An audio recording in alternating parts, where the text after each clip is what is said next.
Unleash your infinite potential. Every life-altering opportunity, every dream that sets your soul ablaze, lies just beyond a door marked fear. That door stands before you now. Its shadow looms large, whispering doubts, conjuring visions of failure, and urging you to turn back. But what if fear isn't the enemy? What if fear is the signal, the beacon, that you're standing on the edge of something extraordinary? Napoleon Hill once said that every adversity carries the seed of an equivalent advantage.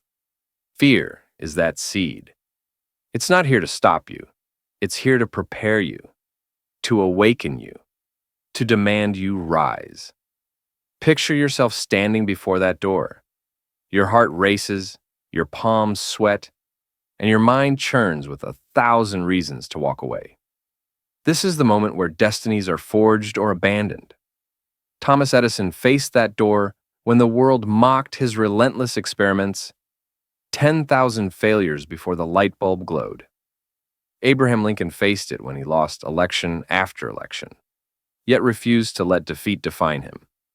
Walt Disney faced it when bankruptcy loomed and critics called his dreams childish fantasies. Each of them stood where you stand now. Each of them felt the weight of fear, and each of them chose to turn the knob. Fear is not a wall, it's an illusion. A phantom conjured by your mind to keep you safe, to keep you small, to keep you tethered to the familiar. But you weren't born for safety. You weren't born to shrink. You were born to expand, to create, to leave a mark on the universe. The moment you recognize fear as a signal to prepare, not retreat, you reclaim your power. You step into the arena where greatness is won. Close your eyes for a moment. Imagine a version of yourself who doesn't hesitate. A version who sees fear not as a barrier, but as a bridge. That version of you already exists, buried beneath layers of doubt, waiting to be unleashed. Napoleon Hill taught us that thoughts are things, powerful things, and the thoughts you nurture shape your reality. If you feed fear, it grows. If you feed courage, it multiplies. So, plant the seeds of courage today. Water them with action. Let them grow into a forest of unbreakable resolve. Courage doesn't mean the absence of fear. It means acting despite it. It means redefining who you are in the face of it.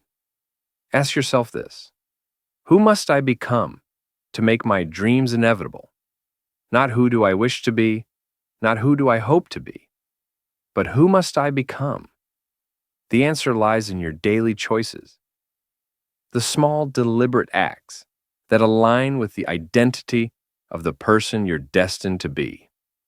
Henry Ford didn't build an empire by dreaming of cars. He built it by becoming the man who refused to accept impossible. He saw a world where machines could carry millions, and he became the architect of that vision through relentless, focused action. Your identity is not fixed. It's not a stone tablet etched at birth. It's clay, moldable, shaped by every decision you make. If you want to live a life of purpose, of impact, of meaning, you must sculpt yourself into someone who acts, someone who moves, someone who dares. Every step you take toward your goal, no matter how small, is a chisel strike, carving out the person you're meant to be. The fear you feel? It's just the resistance of the clay, fighting to stay unshaped. Keep chiseling. Think of courage as a bank account. Every time you act in the face of fear, every time you speak up, take a risk, or push through discomfort, you make a deposit. A single act of bravery might feel insignificant, like a drop in an empty vault. But over time, those drops compound. They build momentum. They become a torrent. Look at J.K. Rowling, who faced rejection after rejection, typing her stories in a cold apartment with barely enough to survive. Each word she wrote was a deposit in her courage bank. Each submission, each no was another. By the time Harry Potter was born, Her account was overflowing, not with money, but with the unbreakable resolve that comes from consistent, courageous action. Your body doesn't know the difference between fear and excitement. The racing heart, the quickened breath, the surge of adrenaline, they're the same. So why let your mind label it as danger? Reframe it. Tell yourself, this is what it feels like to be alive. This is what it feels like to grow. When you stand on the edge of a decision, whether to start that business, write that book, or chase that dream, your body is screaming that you're expanding. You're breaking the boundaries of who you were yesterday. Embrace it. Lean into it. Let it fuel you. Surround yourself with those who see the same fire in you. Napoleon Hill called it the Mastermind Alliance, a group of minds united in purpose, lifting each other higher. Andrew Carnegie built his steel empire, not alone, but with a circle of advisors who challenged his thinking and held him accountable. Your environment shapes your destiny. If you're surrounded by doubters, their voices will drown out your own.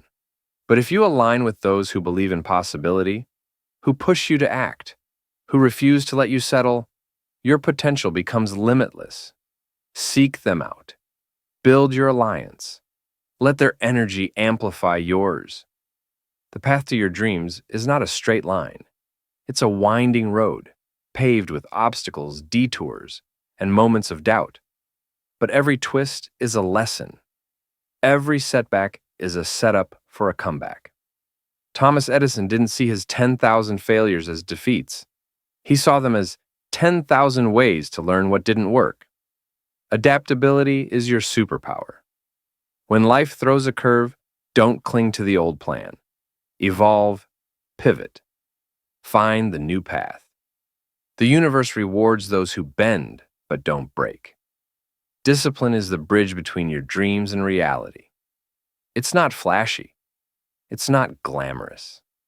It's the quiet, consistent work of showing up every day, even when you don't feel like it.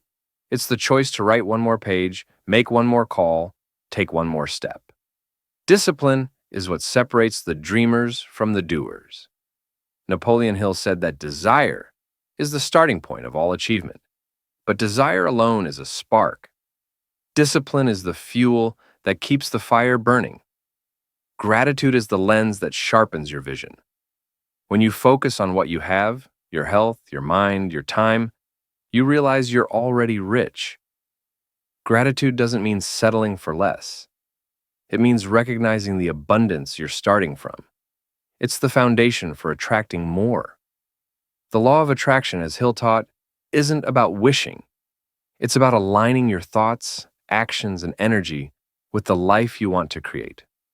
Be grateful for the journey, for the lessons, for the chance to grow. It's all preparing you for what's next. Resilience is your anchor in the storm. Life will test you. It will knock you down, strip you bare, and dare you to get up. But every time you rise, you grow stronger. Look at Lincoln, who faced loss, failure, and depression, yet stood tall to lead a nation. Resilience isn't about avoiding pain. It's about moving through it. It's about trusting that every scar is a badge of survival, proof you're built for more. You are not here by accident. You are here because you have a purpose, a unique gift the world is waiting for. Your dreams are not random. They're the blueprint of your destiny. But blueprints don't build houses. Action does. Clarity does. Belief does. Stop waiting for permission. Stop waiting for the perfect moment. The perfect moment is now. The perfect person is you. Stand before that door labeled fear. Feel its weight. Hear its whispers. And then, with every ounce of courage in your soul, turn the knob. Step through. The life you've always imagined is waiting on the other side. Unleash your infinite potential. The universe is watching.